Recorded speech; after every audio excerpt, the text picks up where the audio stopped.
امروز صبح رفتم یه مغازه موبایل فروشی. گفتم ببخشید این موبایل من یهویی خاموش شد.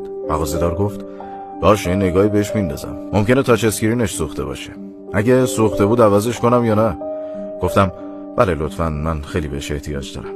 گفت فردا بعد از ظهر بیاین تحویل بگیرین. با خودم گفتم خب یه 4-5 تومانی افتادم تو خرج و روز بعدش رفتم و خلاصه موبایلمو سالم بهم تحویل داد. گفتم هزینه چقدر میشه؟ گفت هیچی، چیز مهمی نبود، فقط کابل فلتش شل شده بود. زفتش کردم، همین. تشکر کردم و اومدم بیرون. نشستم تو ماشین ولی دلم طاقت نیاورد. میتونست هر هزینه‌ای رو به من اعلام کنه و منم خودم آماده کرده بودم که پرداخت کنم. کنار پاساژ یه شیرینی فروشی بود. یه بسته شکلات گرفتم و دوباره رفتم پیشش. گذاشتم رو پیشخوان و بهش گفتم دنیا به آدمایی مثل شما نیاز داره. لطفاً هیچ وقت عوض نشو.